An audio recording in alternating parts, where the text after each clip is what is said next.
중국의 무관용 제로 코로나 정책으로 인한 이딴 도시 봉쇄의 후폭풍이 거세지고 있습니다. 글로벌 공급망 붕괴가 점차 확산되고 있을 뿐 아니라 중국 내 물가 상승 압박이 거세지면서 중국발 위기론에 대한 우려가 커지고 있습니다. 지난 10일 니혼 게이자이 신문에 따르면 상하이 봉쇄가 장기화하면서 공급망 불안으로 도요타 자동차가 결국 일본 내 공장 일부를 멈춰 세웠습니다. 니케이는 도요타가 16일부터 최장 6일간 일본 8개 공장 14개 생산 라인의 가동을 중단하기로 했다고 보도했습니다.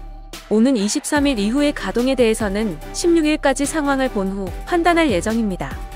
이번 가동 중단으로 승용차 크라운, 스포츠 유틸리티 차량 라브, 연료전지차 미라이, 전기차 BZ4X 등 여러 차종의 생산이 차질을 빚을 것으로 보입니다. 도요타는 당초 5월 세계 생산 목표를 75만여 대로 잡고 있었으나 이번 가동 중단으로 5만 대가량 줄어들 것으로 예상됩니다. 상하이 봉쇄에 따른 공급망 불안 여파는 일본의 다른 자동차 기업에서도 나타나고 있습니다. 혼다의 경우 4월 생산 대수를 기존 계획에서 50%가량 줄였습니다. 스즈키는 이와타 공장을 지난 9에서 10일 이틀간 멈췄습니다. 스바루도 지난 4월 일본 내 새 공장의 가동을 이틀간 중단했습니다. 중국의 이딴 도시 봉쇄는 우크라이나 사태와 맞물려 중국 내 물가 불안 우려도 키우고 있습니다. 11일 중국 통계국에 따르면 코로나 봉쇄 등으로 물류 비용이 오르고 식품 비축 수요가 증가하면서 채소, 과일, 계란, 감자류 가격이 각각 10% 넘게 올랐습니다. 그럼 이에 대한 일본 반응입니다. 아직도 계속 중지 중이니까 다음 달도 가동 정지가 계속 이어지는 거 아닌가?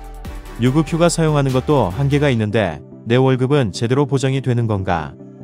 러시아나 중국 때문에 발생한 이러한 일들 때문에 피해를 받는 거는 일본인데 지금이라도 대책을 강구해라.